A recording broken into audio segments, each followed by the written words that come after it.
Hello, everybody, and welcome back to another Marvel Crisis Protocol character spotlight. And today we are taking a look at Mr. Miles Morales, Spider-Man. And yeah, I think we're just going to go ahead and get right into things. So, Miles here is a 3 threat. He is 333 for defensive stats with 5 health. So, nothing too special there. That's a very standard stat line. He is size 2 with a medium move. Going into Miles' attacks here, his first attack is a web line kick. This is going to be a physical 4 dice attack. It's going to be range 3. After the attack's result, he's going to gain power equal to the damage dealt, so it's a builder attack. And it's got a wild throw. If the target character is size 3 or less, before damage is dealt, you may throw the target character away small. So that's really nice, a size 3 throw on a builder attack. I mean, it is on a wild, and it's only a 4 dice attack, but we'll talk about how that can be improved in a moment. Then he also has Venom Blast. This is his spender. This is a 3-cost attack. It's only range 2, so a little bit closer than his other attack. But it's throwing 7 dice on the energy side, and after the attack is resolved, the target character is going to drop all objective tokens they are holding. This is regardless of damage or tokens, or rather triggers, or anything like that. So that's really good. Being able to force your opponent to drop all of their objectives is usually very powerful. So yeah, that's a solid kit to work with right out the gate. Then we're gonna skip over the leadership and come back to it. We have Web Swing. So this is a 2-cost active superpower. Place this character within range 3 of its current position, so quite a good move there. The next time it makes a webline kick attack this turn, add 2 dice to that attack roll. This superpower can only be used once per turn. So that goes up to a 6 dice webline kick, which has much better odds on that wild throw, and it's a builder still, so you're still gonna be gaining back some of that power. So yeah, that's a really nice kind of Friday AI with movement, I guess, if we want to kind of compare it to some other abilities. But it's also just a web swing. There's a few abilities like this in the game, and they're generally pretty good. So yeah, movement, better attacks, better chance for that throw trigger, which is fantastic. So yeah, really strong, solid ability there. Next, he has Spider Sense. This is his primary defensive attack, or I guess one of his two. When this character is defending against a physical or energy attack or making a dodge roll, which is really nice, you don't see too many things that affect dodge rolls, it may reroll 2 of its defense or dodge dice. So that's quite solid. I mean, 3 dice with 2 rerolls does have much better odds than 3 dice flat, so that's really good. And the fact that it does apply to dodge is quite nice. Although we can see one of his immediate weaknesses here is going to be Mystic attacks. He does have 3 dice still, so he's not, atrocious against Mystic or anything like that, but he doesn't get these rerolls, which is quite unfortunate for him. But yeah, that's a solid piece of defensive tech. I don't know if it's enough to necessarily say he's a bulky model, but it certainly helps him stay alive a lot longer than he would without it. Then he has stealth. Characters must be within 3 to target this character with attacks, so that's pretty standard. That's really nice to have. I mean, combined with the spider sense, that can make him a little obnoxious to get to and then actually kill. So that's pretty cool. But yeah, the biggest kind of issue with stealth on his kit is that he does kind of primarily operate at that range 3 or range 2 band, so he's kind of already getting himself in stealth range a lot of the time. But Web Warriors are capable of some really fun kind of hit and run style tactics. So yeah, he can play around with that stuff like you web swing forward, you kick someone, and then you back up with a medium advance, and now you're back out of range 3, so they have to move to chase you, or you web swing forward, you kick someone, and you get your throw trigger, so now they're farther than range 3 away. So stuff like that you can play with to kind of try and get the most out of stealth, which can be really useful. So that's solid. And then lastly, he has Wallcrawler because he's a spider person, so of course he has Wallcrawler. And yeah, that's good. I mean, web swing would help get around, obstructions and buildings in your way anyways, but Wallcrawler is nice just for the convenience of being able to do it with your move actions. That can also be really nice if you get like an advance action off of something, and yeah, that's just generally a good thing. Over on his flip side here, Miles doesn't have any stat changes. He is the exact same, just gets some different art. And yeah, so I guess kind of going into the actual dive on the character here. First of all, we can't really skip over his leadership. His leadership is really important. It's great responsibility. It's for the Web Warriors affiliation, and it says allied characters may reroll one defense die. Additionally, they may modify and reroll skull results while they are holding or contesting an objective token. So that's a really solid leadership. As much as I joke all the time that this leadership doesn't do anything for me, that's just because I have really bad dice luck. Um, one defense die reroll across your entire team has the potential to be really, really strong, especially if you have characters who have other things that make their defense dice better. Stuff like martial artists counting blanks, or I mean that's kind of the big one, or anyone who could count skulls or something like that. Being able to have improved odds on those dice when you reroll them is a big deal. So that's really, really good. In addition, if you're running him alongside characters who have stuff like reverse pierces, like I don't know, Captain Marvel, with the reverse pierce wilds on defense against energy and mystic, that can be really, really strong.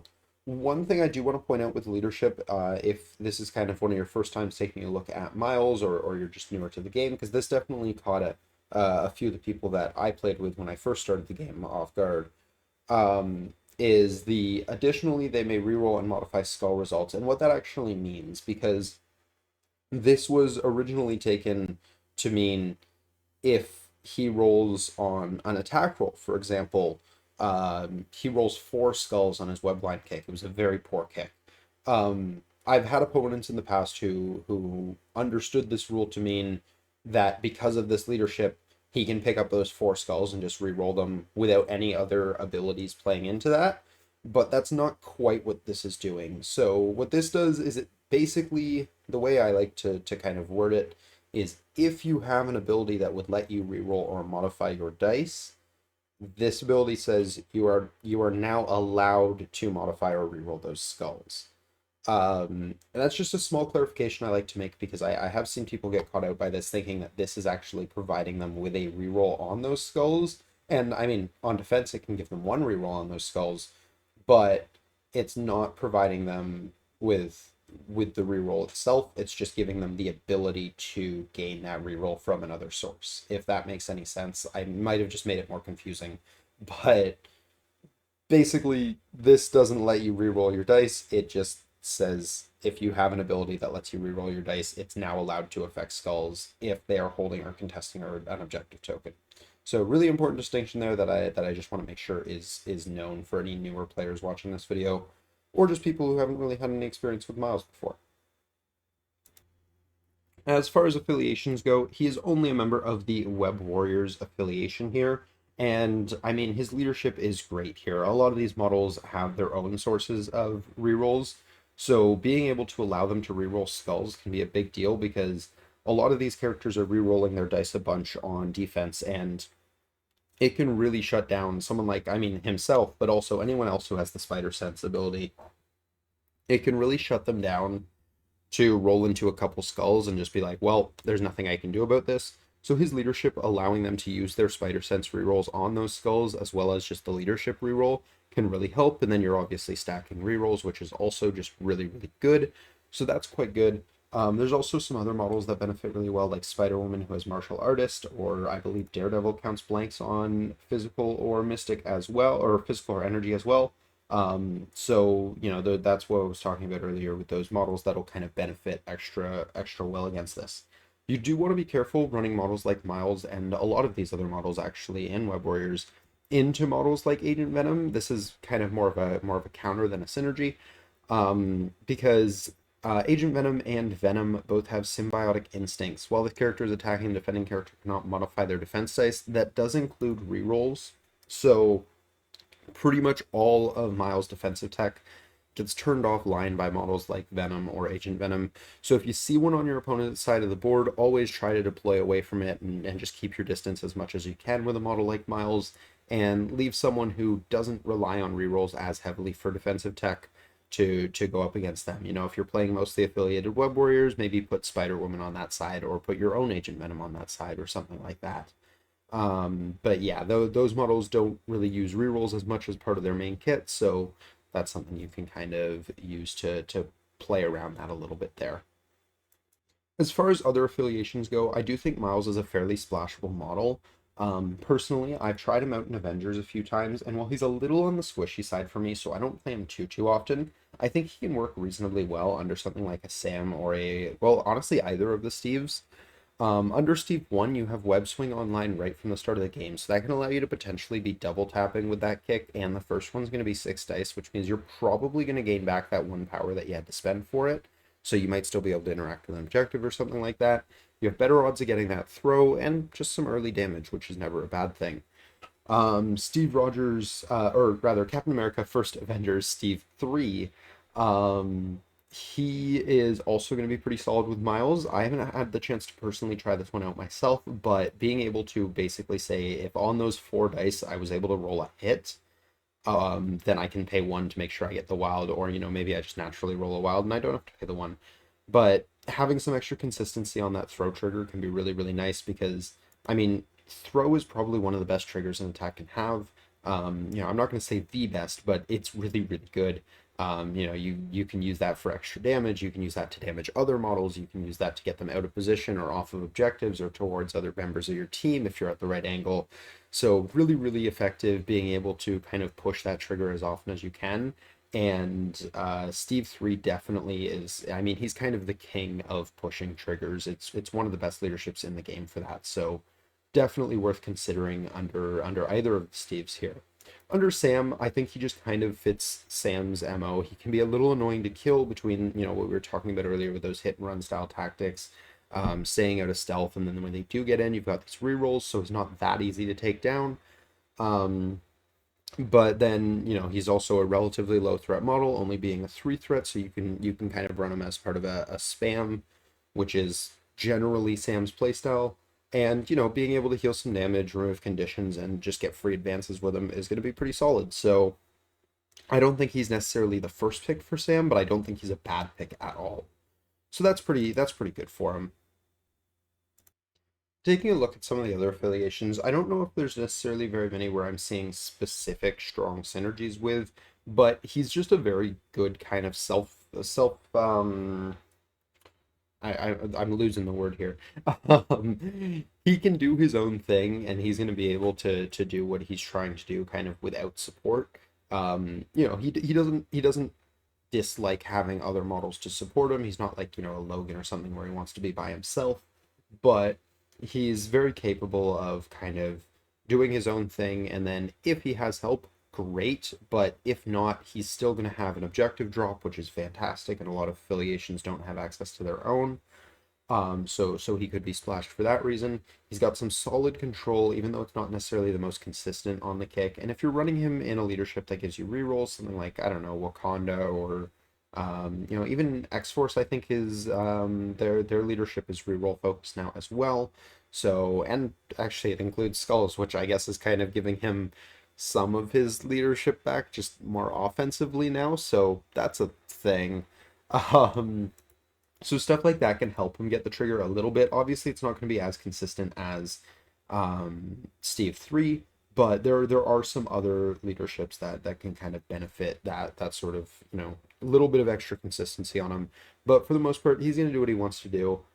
So I think the main places where he's going to see best value are places that can give him a couple rerolls here and there, specifically for his attacks, or places that can get that web swing online turn 1. So, I'd consider him in something like Inhumans. He can get that web swing off right from the gate. If you're running him somewhere that has Wong, or I've even heard Wong being splashed in Web Warriors a few times, I certainly don't think he hates something like Midnight Suns. Oh, I didn't get my throw trigger, and I really wanted to double tap here, so I'm going to make the second attack at that range 3 band. Where darn, we didn't get the throw again. That's unfortunate, but now I can bump in the night to still be in stealth range. So that can be cool. And like we mentioned, Wong is there to help you get up the board faster. And then, yeah, I think, Guardians, he could be interesting. I think they have a really, really powerful roster, so he might not necessarily always make the cut, but he definitely would appreciate their leadership if you had the winging it tokens to spare. The rerolls would really help with the consistency on the offense there. Dark Dimension, I think he could be interesting. He's not a member who sits on a crazy amount of power because he only has two things to spend it on, but he's capable of kind of doing that every turn, and every time you do it, you're not going to feel like you're really wasting it. The web swing you're going to want to do pretty much every turn, and the objective drop is just fantastic. And because of the web swing, you can almost always be in range of somebody holding something, unless your entire team already has them, in which case you're not really complaining. So I think he's worth considering there as well. That could be a cool place to run him. But I'll be honest, I'm not really up to date with what the kind of quote unquote meta is for Dark Dimension, if there really is a thing right now. But yeah, I think the places where you might see a little less value would be places that are kind of forcing him to spend power on things that don't help the rest of his kit all that much. Something like Asgard, I don't think he absolutely despises it, but I don't think he loves having to spend a power to heal himself or remove conditions. It's not bad. It's just not really something he's gonna want to do all that often because his power is very useful on him. Um, but I still don't think it's necessarily bad. I think he like I mentioned before, he's a very kind of capable model on his own. He can do what he needs to do without too much support. Going into tactics cards here, Miles has two tactics cards. He has a Better Tomorrow. So this is a team up card with Miss Marvel. If Miles Morales is within range 2 of an allied Miss Marvel, both characters may spend 2 power each to play this card. Miss Marvel transforms into Embiggened. When resolving this, she places herself within 3 instead of 1, then place Miles within 1 of Miss Marvel. So this one can be really, really good. I mean, first of all, that's an absurd amount of distance you can get on Miles in a single turn, because if you're, at the back end of that range 2, you're then placing Miss Marvel within range 3, and she's going up to a large base, so you're getting that extra distance as well. And then you place him on the far side of her, you've traveled well over that range 3 band, and you did it for the same power as a web swing would have cost you. So if your objective is just to get as far as humanly possible, this is a fantastic way of doing that. In addition, putting Miss Marvel into her embiggen form for only 2 power instead of the normal 3 it would cost her is definitely solid. She's usually not really capable of being in the embiggen form on your opponent's turn, so this is kind of a way to allow that. This can also be used to get her to safety if maybe she was holding an objective or something like that. So great card for kind of getting Miles and Miss Marvel out of dodge if you need to, or just bringing them right to where they need to be to punch whoever they need to punch. Really importantly, this doesn't have to be on either of their activations, so you can do this on somebody else's activation entirely and just kind of use this card to reposition these models wherever you need them to be. Again, mostly like if you just need to get them out of dodge because maybe Miles is taking a little bit more damage than you want him to and he's holding an objective or something like that. So you can use this card, get both of them as far away from danger as needed. And then the really nice thing is, you have kind of the control with this card of where you're placing Miles to. If you want to still be in range to punch things on your next turn, just web swing back in, punch things and move away sort of thing.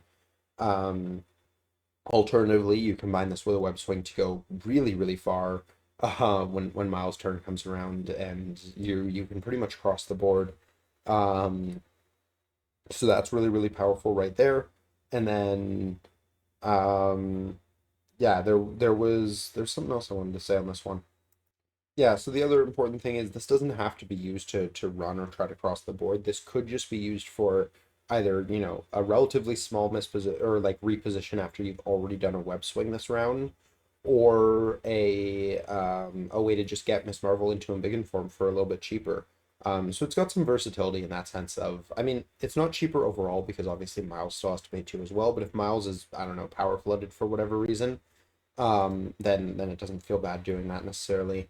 And yeah, this could easily be one of those things where, you web swung in, you kicked a couple people, maybe even got them off of the objectives, things are going well, but your web swing didn't quite get you onto the objective, and you're within 2 of Miss Marvel, so you could even just play this card to say, well, Miles is on the point now, and you didn't go very far with this, but you went far enough that you were able to kind of shift up the positioning on the board.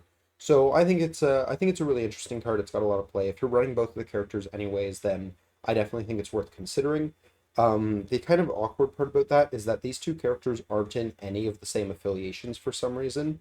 Um, Miss Marvel is in, I believe, Inhumans and Avengers, whereas Miles is just in Web Warriors. So there was some interesting decisions made there.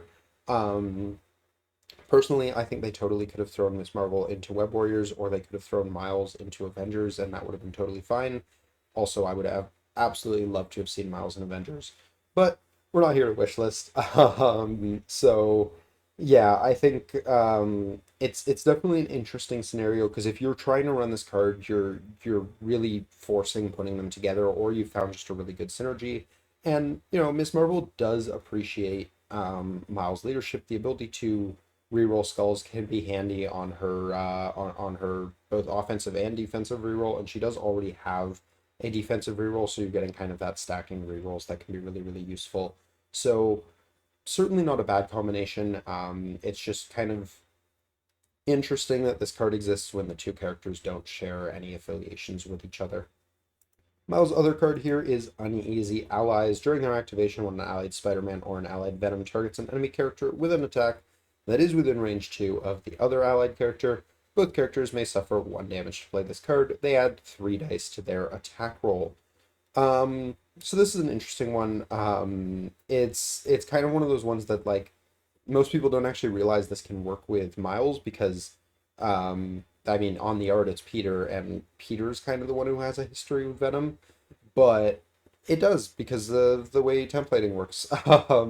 So because they just chose to say Spider-Man for this one, and turns out Core Box Spider-Man and Miles Morales Spider-Man are both just Spider-Man. So yeah, that's a thing that works, and it's an interesting card. If you're running Venom and you really need a model dead, this can certainly be a way to kind of help guarantee that. Especially if you're doing this on, you can do some kind of interesting things with this, like Venom with his spender, so you're also healing based on the damage you do on that three dice. So suffering 1 damage doesn't hurt that bad there. Miles doesn't love taking damage outside of regular attacks being thrown at him. As we mentioned before, he's not necessarily super squishy, but I wouldn't call him the bulkiest model in the world either. So taking free damage isn't amazing for him, but if you really need something dead, it can be worth considering. Personally, I don't think this makes the cut a lot of the time. I think there's just too many cards that are better, especially, if you're running both these models, there's a good chance you're playing in Web Warriors. So you have a lot of really, really good cards and a lot of other cards that are good ways of adding dice to your attacks as well. Stuff like All Webbed Up, which obviously is one of Web Warrior's kind of main cards, and for those unaware, basically what All Webbed Up does is one of your characters pays 3 power. Everyone who's an enemy character within 3 of them gets a slow condition, and then for the rest of the round, when you're attacking someone that's slow, you have 2 extra dice. So, and obviously this is a very good card with Miles. This takes that wild throw a lot more consistent because now this is base 6 dice attack, and you can actually bring it up to 8 dice with a web swing. So 8 dice wild throw is suddenly a really strong attack, and that's really valuable. Also brings Venom Blast up to 9 dice, which is solid, especially if you're just using it for damage sort of thing. So yeah, I think that unfortunately kind of beats Uneasy Allies in a lot of cases. But I could see an argument for running both if you want to play kind of a more attrition focused Web Warriors list, which I certainly think there's room for, even if it's not necessarily their main playstyle, which is kind of more hit and run, grab objectives, that sort of thing. So yeah, I think it's an interesting card, but unfortunately one that just doesn't see all that much play. And I think A Better Tomorrow has the same or a similar problem of just being two characters that aren't in the same affiliation as each other, so therefore doesn't see all that much play either. While in the topic tactics cards, honorable mention does go to um, what's it called? Advanced R&D. Advanced R&D is obviously a restricted card, but in Web Warriors, it's generally considered pretty good and can help you make sure you have your web swings online. And even if you don't want to do kind of round one shenanigans with that, you can use it to make sure you have your web swings online for round two after you've picked up an objective. So that could be pretty good.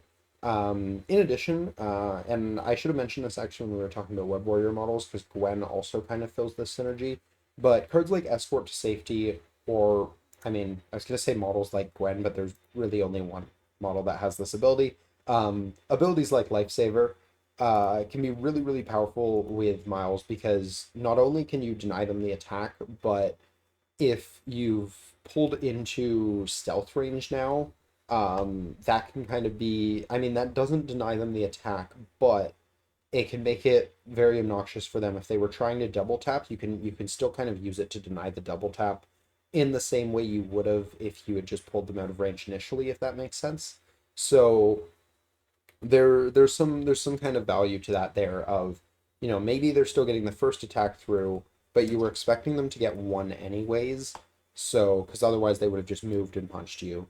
So you're still kind of getting the same end result. It's just in the opposite order of what you were kind of going for. So not quite as good as being able to actually fully pull him out of the attack overall, but it can at least help. So that's worth acknowledging for sure. But I think that is going to do it for Mr. Miles here.